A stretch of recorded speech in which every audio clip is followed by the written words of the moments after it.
அனைவருக்கும் வணக்கம் and welcome back to our channel spiritual with Raji. எல்லாரும் எப்படி இருக்கீங்க? எல்லாரும் நல்லா இருக்கணும்னு இறைவன்ட்ட பிரார்த்தனை பண்ணிக்கிறேன். இன்றைக்குள்ள வீடியோ பார்த்திங்கன்னா நம்ம முருகப்பெருமானுக்கு சூர சம்ஹாரம் அன்னைக்கு எப்படிலாம் நான் பூஜை பண்ணன்றதை பற்றியும், அதே மாதிரி நம்மளோட வீடு டியூப்ளெக்ஸ் வீடு, அதில் மாடியில் லிவிங் ஹால் நான் எப்படி டெக்கார் பண்ணுறேன், எப்படிலாம் எனக்கு பிடிச்ச மாதிரி ஆர்கனைஸ் பண்ணியிருக்கேன்றதை பற்றி தெளிவாகவே காட்டுறேன். இந்த வீடியோவில் ஏதாவது ஒரு விஷயம் உங்களுக்கு பயனுள்ளதாக இருக்கும். வீடியோவை ஸ்கிப் பண்ணாமல் பாருங்கள், அப்போ தான் நான் சொல்லக்கூடிய விஷயங்கள் உங்களுக்கு தெளிவாக புரியும்.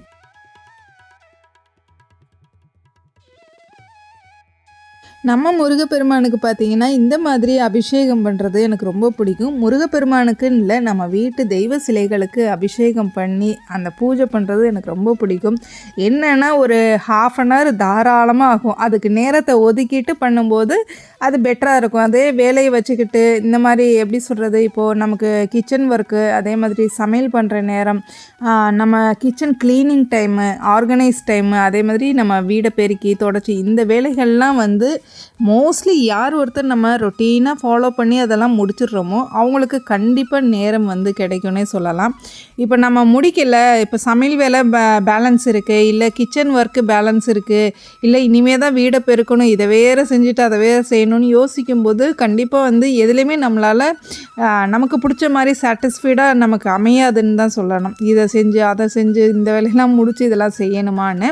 ஆனால் இதில் டிவைனை விரும்புகிறவங்களுமே ஒரு பங்கு, இப்போ ஒரு 20% பேராவது இருக்க தான் செய்கிறாங்க. இதெல்லாம் எனக்கு பிடிக்கும், எவ்வளோ வேலை இருந்தால் என்ன, இது எனக்கு பிடிச்ச வேலை, நம்ம கடவுளுக்கான வேலை அப்படின்றவங்களும் இருக்க தான் செய்கிறாங்கன்றது நிதர்சனமான உண்மை தான்.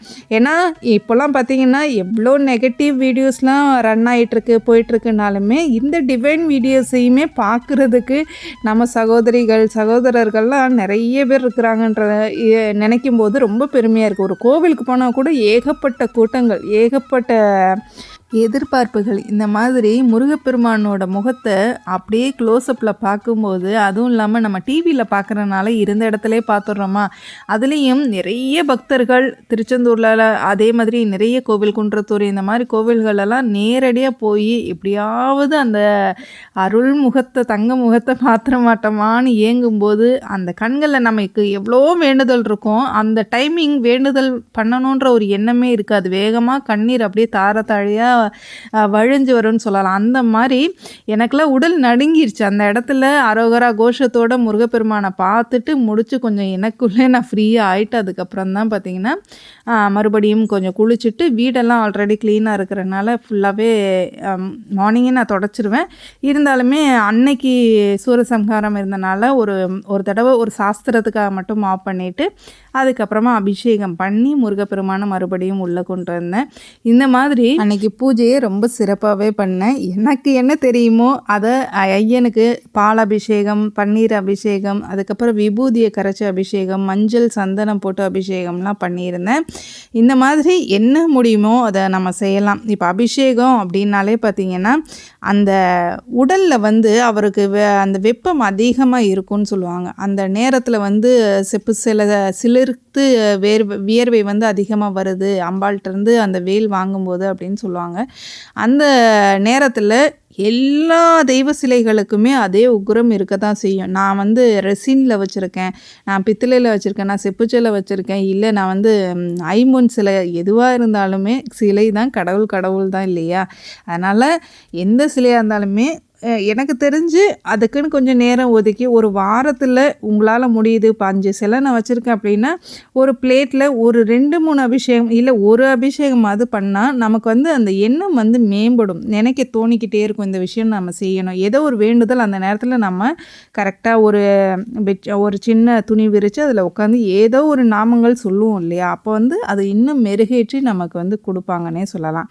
அபிஷேகம் பண்ணலைன்னா நமக்கு கிடைக்காது அப்படிலாம் கிடையாது. இப்போ நிறைய பேர் கோவிலுக்கு போகிறதுக்கான ரீசன் என்னென்னா, ஒரு சிலருக்கு கோவிலுக்கு போனால் மைண்டு ரொம்ப பீஸ்ஃபுல்லாக இருக்கும். ஒரு சிலர் என்னென்னா வீட்டில் தங்களால் செய்ய முடியலன்றதுக்காக கோவிலில் போயாவது அந்த பாசிட்டிவ் எனர்ஜியை நமக்குள்ளே கொண்டு வந்துடலாம் அப்படின்றதா. ஏன்னா நிறைய பேருக்கு இதெல்லாம் முடியாது இல்லையா, உட்காந்து செய்ய முடியாது.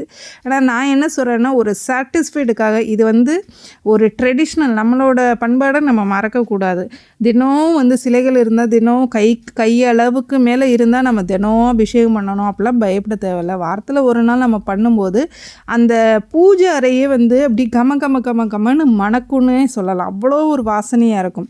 இன்னொன்று வந்து இந்த தீர்த்த பொடின்னு கடைகளில் கிடைக்குது. இல்லை நானே வந்து யூடியூப்பில் வீடியோ போட்டிருக்கேன் தீர்த்த பொடி எப்படி செய்கிறதுன்னு. அது ஏதாவது நீங்கள் உங்களால் முடிஞ்ச வீட்டில் பண்ணலாம். இல்லைன்னா கடைகளில் வாங்கி அந்த தீர்த்த பொடி ஒன்று பண்ணினாலே போதும். நவ மூலிகைகளில் நம்ம அபிஷேகம் பண்ணதுக்கான ஒரு பலன் இருக்குது. ஒரு சின்ன செம்பில் குட்டி கலசத்தில் தான் இல்லை, ஒரு எவர் சில்வர் டம்ளர் வச்சு கூட பண்ணலாம். இப்படி தான் பண்ணணும் அப்படி தான் பண்ணணும் இல்லை. முதல்ல நம்ம பூஜை பண்ணுறோமா, நம்மளால் இது முடியுது, என்னாலே என்னோட சிலைகள் என்னோட கடவுளுக்கு என்னாலையுமே கொஞ்சம் நேரத்தை ஒதுக்க முடியுது அப்படின்ற ஒரு எண்ணம் நமக்குள்ளே அதை நினச்சிக்கிட்டே என்னென்னா நமக்கு என்னால் முடியும். ஏன் தெய்வ சிலைகள் எவ்வளோ, நான் ஒரு வார்த்தை சொல்கிறேன், எவ்வளோ கோயில்கள் இருக்குது, கோவிலுக்கு போகிறோம், நம்ம பிரசாதம் வாங்கி சாப்பிட்றோம், எவ்வளோ விஷயம் இருந்தாலும் இப்போது அன்னாபிஷேகம் அண்ணாமலையாருக்கெல்லாம் பார்த்திங்கன்னா அன்னாபிஷேகம் எத்தனையோ கோவிலில் எவ்வளோ அபிஷேகம் நடக்குது. அந்த தண்ணீர் நம்ம வாங்கி கொடுக்குறோம், குடிக்கிறோம், பாலாபிஷேகம் வாங்கிட்டு வர்றோம், பூக்களை எடுத்துகிட்டு வரோம். ஆனால் நம்ம வீட்டில் இருக்கக்கூடிய அந்த சிலைகள் நமக்கு குழந்தைங்க மாதிரி. நம்ம கொஞ்சம் நம்ம என்ன தான் கோவிலுக்கு போனாலும் வாரத்தில் ஒரு முறையோ இல்லை 2 வாரத்தில் ஒரு முறையாவது நினச்சி நம்ம சின்ன அபிஷேகம் முடியவே இல்லைங்க அப்படின்னா பன்னீர் மட்டும் வச்சாவது சிம்பிளாக அபிஷேகம் பண்ணி தீப தூபம் காமிச்சாலே போதும். இந்த மாதிரி தான் எனக்கு தெரிஞ்ச மாதிரி நான் அபிஷேகம் ஐயனுக்கு தீப தூபம் எல்லாமே அன்னைக்கு காமிச்சேன். அடுத்ததாக வாங்க அப்படியே இது வந்து 2 நாள் விலாக் தான். அதாவது சூர சம்ஹாரம் அன்னைக்கு எடுத்தது. அடுத்ததாக பார்த்திங்கன்னா இது வந்து நேற்று தான் நான் ஒரு யோசனை வந்துச்சு, ரொம்ப நாள் இந்த இடத்துல ஒரு டெக்கார் பண்ணணும், ரொம்ப பிளெயினாக இருக்குது அப்படின்னு யோசிச்சுக்கிட்டே இருந்தேன். அதுக்கான டைம் தான் நேற்று வந்துச்சு. நான் ரெடியாக எடுத்துகிட்டு தான் உங்களுக்கு வீடியோ ஷார்ட்டே அப்லோட் பண்ணியிருந்தேன். வாங்க பார்க்கலாம்.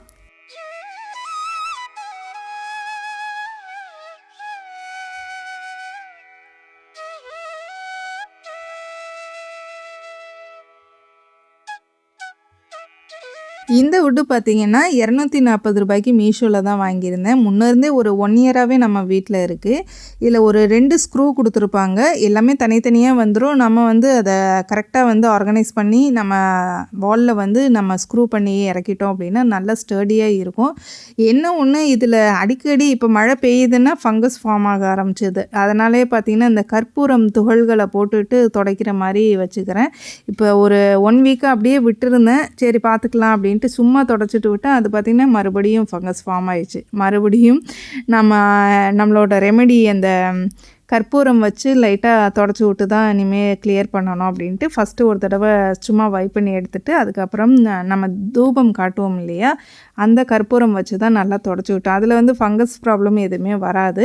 இந்த இடத்த ரொம்ப நாள் நான் என்ன பண்ணியிருந்தேன்னா கொஞ்சம் அப்படியே ப்ளெயினாகவே இருந்துச்சு. ஏதாவது பண்ணலாமான்னு ஒரு யோசனை வரும், அதுக்கப்புறம் அந்த யோசனை மாறும், இப்படியே இருந்துக்கிட்டே இருந்தது. அதே மாதிரி எனக்கு இந்த குத்து விளக்குலாம் வீட்டில் வச்சுருப்போம் இல்லையா, அந்த மாதிரி இந்த குத்து விளக்கு வந்து இந்த இடத்துல எனக்கு எப்பயுமே வந்து ஒரு விளக்காக இருக்கட்டும், ஒரு பாத்திரங்களாக இருக்கட்டும், நம்மளால் எவ்வளோ யூஸ் பண்ண முடியுதோ அதை வந்து கரெக்டாக பண்ணணும். இந்த பரன் மேலே போடுறது, ஒரு தடவை வாங்கிட்டு ஒரு 2-3 தடவை யூஸ் பண்ணிவிட்டு அப்படியே விட்டுறது எனக்கு பிடிக்காது. அதை வந்து லாஸ்ட்டு வரைக்கும் அதுக்கு அதை எப்படி சொல்கிறது, பேர் சொல்கிற மாதிரி அதை கரெக்டாக யூஸ் பண்ணணும், நல்லா லைஃப் கொண்டு வரணுங்கிறதான் எனக்கு பிடிக்கும். இந்த ஃபுல்லாக போட்டு உள்ளே வச்சுக்கிட்டு இருக்கிறது பிடிக்காது. ஏதாவது ஒரு சில பொருட்கள் இப்போ பூஜைக்கு அதாவது வரலட்சுமி நோன்புக்கு எடுக்கிற பொருட்கள்லாம் பரவாயில்ல, பட் வந்து குத்துவிளக்கு இதெல்லாம் உள்ளே வைக்கிறது, அதே மாதிரி விளக்குகள் எதுவும் ஏற்றாமல் வாங்கினதோடு அப்படியே வச்சுறதெல்லாம் எனக்கு பிடிக்காது. அது யூஸ் ஆகுதா, அது என்னால் வந்து அதை ரசிக்கணும். இப்போ ஒரு பொருள் வாங்கிட்டால் அதை ரசித்து அதை யூஸ் பண்ணணுன்றது எனக்கு ரொம்ப பிடிக்கும். இதில் வேலைகள்லாம் வரதான் செய்யும், இருந்தாலுமே அந்த வேலைகளை குறைக்கிற மாதிரி இப்போ பார்த்தீங்கன்னா இந்த இடத்துல ஆர்கனைஸ் பண்ணி வச்சுருக்கேன் இல்லையா, இது பார்க்குறதுக்கு ஆர்கனைஸ் பண்ணதுக்கப்புறம் ரொம்ப அழகாக இருக்கும். ஆனால் வந்து ஒரு வாரம் இப்படி ஆகுதுன்னா ஒரு சில இடங்கள்ல அழுக்கு படிய தான் செய்யும் இல்லையா, அந்த மாதிரி அழுக்கும் வரக்கூடாது. அதே நேரத்துக்கு நம்ம வீட்டை ரொம்ப நீட் அண்ட் க்ளீனாகவும் இருக்கணும், பார்க்குறதுக்கு டிவைன் ஃபீலிங்காகவும் இருக்கணும், டெக்காராகவும் இருக்கணும், ஒரு பார்க்குறதுக்கு ஒரு ட்ரெடிஷ்னல் லுக்காக இருக்கணுன்றதுக்காகத்தான் சில ஒர்க்கெல்லாம் இதில் பண்ணியிருந்தேன். இப்போ கீழே விரிச்சிருக்கிற மேட்டு பார்த்திங்கன்னா நல்லா டார்க் கலரில் கொடுத்துருக்கேன். இப்படி டார்க் கலரில் கொடுக்கும்போது கண்டிப்பாக அதில் டஸ்ட்டு வந்து அவ்வளோ தெரியாது. அதே நீங்கள் ப்ரௌன் கலரில் கொடுக்குறீங்க அப்படின்னா டஸ்ட்டு தெரியும். இந்த மேட்டு பார்த்திங்கன்னா வீட்டில் வந்து யோகா மேட்டு இதில் வந்து 2ஆக கட் பண்ணி ஒன்று வந்து நம்ம பூஜை ரூம்லையும் இன்னொன்றையும் இந்த இடத்துல போட்டிருக்கேன்.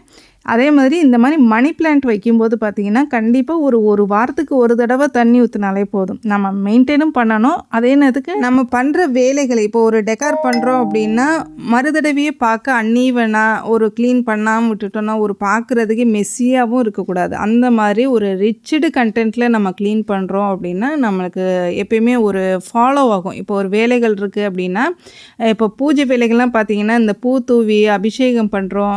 அதே மாதிரி அர்ச்சனை பண்ணும்போது பார்த்திங்கன்னா அந்த மனையில் வச்சு பண்ணும்போது பெட்டராக இருக்கும். அதே வந்து ஷெல்ஃபு ஃபுல்லாக பூ தூவணும் அப்படின்னா ஒரு மறுநாளோ இல்லை அதுக்கு மறுநாளோ பார்த்திங்கன்னா மெஸ்ஸியாக ஆரம்பிச்சிடும் இல்லையா? அந்த மாதிரி வேலைகளும் பார்க்கணும். அதே நேரத்துக்கு ரொம்ப நீட்டாகவும் நம்ம வச்சுக்கணும். அப்படின்னா இந்த மாதிரி நம்ம ரியல் பிளான்ட்டு இந்த மாதிரி வச்சுக்கிறோம் அப்படின்னா எப்பயுமே ஃப்ரெஷ்ஷாக இருக்கும், டஸ்ட் ஆக போகிறதில்ல. இதே ஆர்டிஃபிஷியல் பிளான்ட் வச்சா நமக்கு வேலையே கிடையாதுன்னு நினச்சிட்டு நிறைய பேர் வைக்கிறோம். ஆனால் அது க்ளீன் பண்ணுறதுக்குள்ளே போதும்னு ஆகிடும்.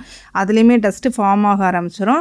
அதுக்கப்புறம் பார்த்திங்கன்னா இந்த ஸ்டாண்டு வந்து நம்மகிட்ட இருக்கிற ஒரு ஃப்ளார் பாட்டோட ஸ்டாண்டு வச்சுருக்கேன். எல்லாமே வீட்டில் இருக்கிறத வச்சு தான் நான் ஆர்கனைஸ் பண்ணியிருக்கேன். அதுக்கு மேலே ஒரு தெர்மாக்கோல் வச்சுருக்கேன். இந்த தெர்மாக்கோல் எதுக்காக வைக்கிறேன் அப்படின்னா ஒயிட் கலரில் நம்ம இப்போ அதாவது விளக்கு ஐட்டம்ஸ் இந்த மாதிரி பூஜா ஐட்டம்ஸ்லாம் ஒயிட் கலரை நம்ம பேஸ் பண்ணி வைக்கிறோம் அப்படின்னா ரொம்ப ஹைலைட்டாக நமக்கு தெரியும். அது ஹைலைட்டாக தெரிகிறதுக்காக நடுவில் வந்து நம்ம குபேரரை எதுக்காக இந்த இடத்துல வச்சுருக்கேன் அப்படின்னா குபேர பூஜை நீ இந்த இடத்துல வச்சு பண்ணலாம் அப்படின்ற ஒரு ஐடியா இருக்குது. ரொம்ப ஃப்ரீயாக இருக்கும், ஒரு காத்தோட்டமாக இருக்கும். அதனால் இந்த இடத்துல பண்ணலான்னு அதுக்கு பக்கத்தில் குபேரர் இருக்காங்க இல்லையா, அவங்களுக்கு பக்கத்தில் 2 குட்டி குட்டி ஃப்ளவர் பாட்ஸ் வச்சுருக்கேன். அது வந்து ஆர்டிஃபிஷியல் தான். அது வந்து டக்குன்னு வாஷ் பண்ணால் போகிற மாதிரி இருக்கிற ஒரு ஆர்டிஃபிஷியல் ஃப்ளவரு. அதுக்கப்புறம் நம்ம விநாயகர், இவர் வந்து பார்த்திங்கன்னா நம்ம வீட்டுக்கு கிஃப்டாக வந்தவங்க. அதனால் எல்லாருமே வந்து பல வருஷங்களாக நான் வந்து சேவ் பண்ணி வச்சுருக்கிற சில பொருட்கள் தானே தவிர்த்து புதுசாக இதெல்லாமே நான் வாங்கினது கிடையாது. அடுத்து வந்து நம்ம விநாயகருக்கு பக்கத்தில் ரொம்ப டிரான்ஸ்பரண்ட்டாக இருக்கணும். அதே நேரத்துக்குள்ள இந்த இடத்துல வந்து நான் வந்து பித்தளை விளக்கு வைக்கிறேன் அப்படின்னா கண்டிப்பாக அடிக்கடி நல்லா க்ளீன் பண்ணும்போது ஒருவேளை க்ளீன் பண்ண மறந்துட்டாலோ இல்லை வந்து டைம் ஆகிடுச்சுனாலோ அந்த விளக்கு பார்க்குறதுக்கு அன்னீவனாக ஆகிடும். அதனால் இந்த இடத்துல கிளாஸில் விளக்கு போட்டு வச்சுருக்கேன். அதுலேயுமே ஒரு விஷயம் நீங்கள் ஸ்டார்டிங்கில் பார்த்துருந்தீங்கன்னா தெரிஞ்சிருக்கும். அதில் வந்து திரி ஸ்டாண்டு போட்டு வச்சுருந்தேன் ஏற்கனவே உள்ள விளக்கில். அதில் பார்த்திங்கன்னா அந்த திரி ஸ்டாண்டு என்னடா இவ்வளோ பச்சையாக இருக்கேன்னு பார்த்தா அந்த திரி ஸ்டாண்டு பித்தளைன்றனால பச்சையாயிடுச்சு. அதை மாற்றுறதுக்காக ஃப்ளோட்டிங் திரியும் போட்டுட்டேன் இந்த தடவை. அப்படியே பார்த்திங்கன்னா குபேரர் பக்கத்தில் 2 லோட்டஸ் விளக்கு வச்சுருக்கேன். அது ரொம்ப அழகாக நம்ம நல்லா தீபம் ஏற்றிட்டோம் அப்படின்னா சுற்றி அந்த இடத்துல ஒரு வெளிச்சம் மாதிரி க்ரியேட் ஆகும், ரொம்ப அழகாக இருக்கும். அதே மாதிரி அந்த விளக்கில் மட்டும் 2 திரி ஸ்டாண்டு போட்டிருக்கேன். அது எதுக்காக அந்த திரி ஸ்டாண்டு போட்டிருக்கேன் அப்படின்னா இப்போ பல்லி ஏதாவது இங்கே வந்து பல்லி ஜாஸ்தியாக இருக்கும், அது வந்து இழுத்துட்டு போயிடுச்சு. ஃப்ளோட்டிங் திரினா அந்த தெர்மாக்கோலில் பட்டு எதுவும் ஃபயர் ஆகிடக்கூடாதுன்றதுக்காக இந்த ஸ்டாண்டு போட்டு வெயிட்டாக இருக்கிறனால இழுக்க முடியாதுன்னு இந்த மாதிரி வச்சுருக்கேன். இந்த பக்கம் 2 கிராஸ் மேட், இந்த பக்கமும் அந்த பக்கமும் ஸ்கொயர் ஷேப்பில் சேம் சைஸு கட் பண்ணி எல்லாமே வந்து நான் பூஜைக்கு யூஸ் பண்ண அந்த கிராஸ் மேட்டு தான். அதில் மிச்சம் வரும் இல்லையா, அதெல்லாம் வந்து நம்ம இருக்கிறத வச்சு எப்படி க்ரியேட் பண்ணலாம் அப்படி யோசிச்சுட்டோம்னாலே ரொம்ப பெட்டராக இருக்கும். இது வாங்கணும் அதை வாங்கணும் நம்ம யோசிச்சுக்கிட்டே போனோம் அப்படின்னாலே நமக்கு வந்து ஒரு டென்ஷன் ஆகும். இதெல்லாம் நம்மளால் வாங்க முடியலேன்ற ஒரு எண்ணம் வரும். எப்பயுமே வந்து நம்ம வீட்டில் ஏதாவது ஒன்று வச்சுருப்போம் இல்லையா. இப்போ நான் பசங்க விளாட்ற காரு டாய்ஸு கூட நான்லாம் இந்த மாதிரி டெக்கார் பண்ணியிருக்கேன்.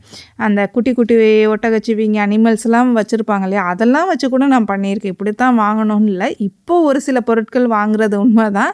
ஆனால் வந்து இதெல்லாமே என்கிட்ட ஏற்கனவே இருந்த பொருட்களை வச்சு நான் இதெல்லாமே பண்ணிகிட்ருக்கேன்.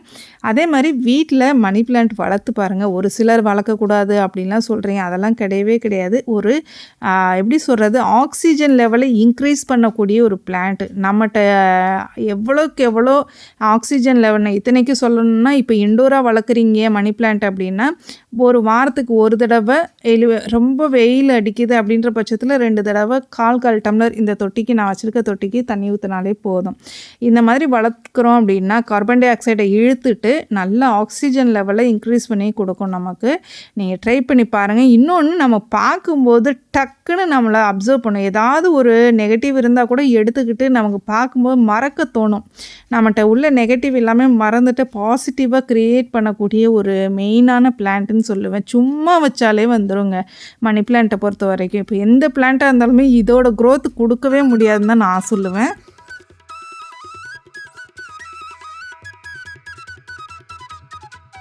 அடுத்ததாக பார்த்தீங்கன்னா நம்ம கிராஸ் மேட் விரிச்சிருக்கோம் இல்லையா, அது மேலே 2 குத்து விளக்கு வச்சுருக்கேன். நீங்கள் கேட்கலாம், ஒரு சின்ன பித்தளை விளக்கு வச்சா அதை மெயின்டைன் பண்ண முடியாதுன்னு யோசிச்சிங்களே, இவ்வளோ பெரிய குத்து விளக்கு எப்படி நீங்கள் மெயின்டைன் பண்ணுவீங்கன்னு கேட்பீங்க. இவ்வளோ பெரிய குத்து விளக்கு இருக்கு இல்லையா, இந்த குத்து விளக்கு மகாலட்சுமி தாயார்கிட்ட கீழே வச்சுருந்தது. நீங்கள் நிறைய பேர் நிறைய ஷார்ட் வீடியோஸ்லலாம் பார்த்துருப்பீங்க. கீழே ஃபேன் போட முடியலன்றதுக்காக இங்கே எடுத்துகிட்டு வந்து வச்சிட்டேன். இந்த குத்து விளக்கு நான் எப்படி க்ளீன் பண்ணுவேன்னா, மேலே இருக்கக்கூடிய அந்த ஜோதி எரியக்கூடிய அந்த இடத்த மட்டும் ரிமூவ் பண்ணிடுவேன். கீழே அந்த தண்டு எல்லாமே நம்ம மெட்டல் பாலிஷ் போடுறனால எனக்கு தெரிஞ்ச வரைக்கும் அதை வந்து 2 மாதம் வரைக்கும் அப்படியே இருக்கும்னு சொல்கிறாங்க. எனக்கு தெரிஞ்ச வரைக்கும் 20 நாளைக்கு தாராளமாக இருக்கும். நான் அதிகபட்சம் ஒரு 15 நாள், ஒரு வாரத்தில் நம்ம ஒரு வாரத்துக்கு ஒரு தடவை பண்ண முடியாது, 15 நாள் 20 நாளைக்கு ஒரு தடவை அந்த மொத்த விளக்கையும் க்ளீன் பண்ணிடுவேன். இல்லை அது பட்சத்துக்கு வாரம் பார்த்தீங்கன்னா, ஏன்னா அந்த எண்ணெய் வந்து இல்லைன்னா பிசுக்கு பிடிக்க ஆரம்பிச்சிடும்ன்றனால மேலே உள்ள அந்த ஹெட்டு மட்டும் எடுத்துகிட்டு ஜோதி எரியக்கூடிய அந்த விளக்கை மட்டும் அந்த மேலே உள்ளதை மட்டும் எடுத்து க்ளீன் பண்ணிடுவேன். எனக்கு ஈஸியாக இருக்கும். ஏன்னா 2 வாரத்துக்கு ஒரு தடவை அதை க்ளீன் பண்ணுறேன் அப்படின்னா பிசுக்கு பிடிக்க ஆரம்பிச்சிடும். இந்த ஒரு சின்ன மெக்கானிசம் நம்ம யூஸ் பண்ணிக்கிட்டோம், எதில் நமக்கு வேலை குறையுதுன்றதை யோசிச்சிட்டோம் அப்படின்னாலே நம்ம வீடை டெக்கார் பண்ண மாதிரியும் ஆகிப்போச்சு, நமக்கு ஒரு சாட்டிஸ்ஃபேக்ஷனும் இதில் கிடைச்ச மாதிரியும் ஆகிப்போச்சு. இந்த மாதிரி பார்த்திங்கன்னா இந்த பாபா கோவில், அதுக்கப்புறம் இந்த புத்தர் டெம்பிளெல்லாம் பார்த்தீங்கன்னா இந்த மாதிரி விளக்குகள் நிறைய ஒளிர விட்டு இருப்பாங்க. அங்கெல்லாம் ஒரு மைல்டான ஒரு சவுண்டு மியூசிக் போட்டு விட்டுருப்பாங்க. தீபம் எரிஞ்சுக்கிட்டே இருக்கும். தீபம் ஏற்றுறது தப்பில்லை, அதில் நம்ம எவ்வளோ பாதுகாப்பாக ஏற்றுறோம், அதை ஏற்றுறதுனால அதே மாதிரி க்ளீனிங்கும் நம்மளால் எவ்வளோ ஈஸியாக பண்ண முடியுன்றதை பார்த்துக்கணும். இந்த மாதிரி தான் நான் குத்து விளக்கு க்ளீன் பண்ணுவேன். அதோட பளபளப்பு தன்மை எனக்கு அப்படியே நிற்கிற மாதிரி இருக்கும். அதே மாதிரி சஷ்டி வேலுன்ற சேனலில் இருந்து சிஸ்டர் கேட்டிருந்தீங்க, இந்த மெட்டல் பாலிஷை பற்றி போடுங்கன்னு. எனக்கு 2 வருஷம் ஆச்சு வாங்கி, காலி ஆகிடுச்சு. அடுத்து ஆர்டர் போட்டிருக்கேன், இன்னும் வரல. வந்ததுக்கப்புறம் அது எப்படி யூஸ் பண்ணுறதுன்னு உங்களுக்கு நேர்லேயே காமிச்சிட்டேன் அப்படின்னா உங்களுக்குமே பெட்டராக இருக்கும் இல்லையா. அதே மாதிரி இப்போது வந்து இந்த குத்து விளக்குக்கு நான் மெட்டல் பாலிஷ் எதுவும் போடலை. நான் சும்மா அந்த ஜெல்லு, நான் ஏற்கனவே ஒரு ஜெல்லை பற்றி உங்களுக்கு சொல்கிறேன்னு சொல்லியிருந்தேன் இல்லையா, விளக்கு க்ளீன் பண்ணக்கூடிய ஜெல்லு, அந்த ஜெல்லு போட்டு மட்டும்தான் க்ளீன் பண்ணியிருக்கேன். அடுத்ததாக ஒன்று காமிக்கணும்னு நினச்சேன். நம்ம மணி பிளான்ட்டுக்கு ஏதாவது ஒரு சப்போர்ட் கொடுக்கணும், கொடி வகைகளுக்கெல்லாம் ஏதாவது சப்போர்ட் கொடுக்கணுன்றதுக்காக பிவிசி பைப்பில் மேல் பகுதியை லைட்டாக கீறி விட்டுட்டு அதில் சணலை ஃபுல்லாக உள்ளே இன்சர்ட் பண்ணிவிட்டு ஃபுல்லாக சுற்றி வச்சுருக்கேன். இந்த மாதிரி வைக்கும்போது நல்லா நமக்கு தனியாக காயர் பிட்டு அப்படின்னு வாங்கி தனியாக அந்த ஸ்டிக்கெல்லாம் வாங்க தேவையில்லை. இந்த மாதிரி நம்ம செஞ்சிட்டோம் அப்படின்னாலே ஒரு 20 ரூபா 30 ரூபாய்க்குள்ளே முடிஞ்சு போயிடும். அது மட்டும் இல்லை, அந்த கொடியுமே மேலே வரைக்கும் நல்லா எழும்பி பச்சை பசேல்னு ஒரு க்ரீனரியாக பார்க்குறதுக்கு ரொம்ப நீட்டாக அவ்வளோ ஒரு ஆர்கனைஸாக இருக்கும். இதை பார்க்கும்போது பார்த்திங்கன்னா ரொம்பவுமே ஸ்பேஸெல்லாம் ஆக்கியூபை பண்ணிலாம் நான் வைக்கல. ஒரு அந்த எப்படி சொல்கிறது, அந்த ஷெல்ஃபுக்கு கீழே கொஞ்சம் ஸ்பேஸ் மட்டும்தான் வச்சுருக்கேன். ரொம்ப கசகசன்னும் வைக்கலை.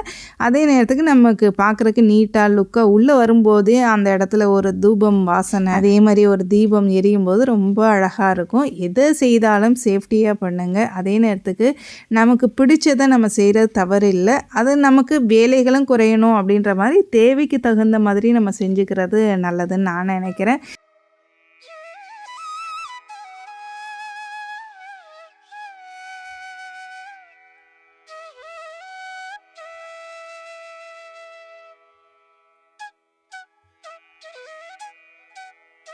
அவ்வளோதான், நம்மளோட லிவிங் ஹால் ஏரியாவை நான் எப்படி டெக்கார் பண்ணியிருக்கேன். அது கண்டிப்பாக உங்களுக்கு பிடிச்சிருக்குன்னு நினைக்கிறேன். உங்களில் எத்தனை பேருக்கு இந்த மாதிரி ட்ரெடிஷ்னலாக டெக்கார் பண்ணுறது பிடிக்கும், ஆர்கனைஸ் பண்ணுறது பிடிக்குன்றதை மறக்காமல் கமெண்ட் பண்ணுங்கள். அவ்வளோதான், வீடியோ எண்டுக்கு வந்துட்டோம். இந்த வீடியோ உங்களுக்கு பிடிச்சிருந்தால் மறக்காமல் ஷேர் பண்ணுங்கள், சப்ஸ்கிரைப் பண்ணுங்கள், கமெண்ட் பண்ணுங்கள். நீங்கள் பண்ணுற ஒவ்வொரு லைக்கும் கமெண்ட்டும் எனக்கு வேல்யூபிளான சப்போர்ட்டாக இருக்கும். மறக்காமல் ஹைப்ன்ற ஆப்ஷனையும் ப்ரெஸ் பண்ணிடுங்க. தேங்க்யூ ஃபார் வாட்சிங்.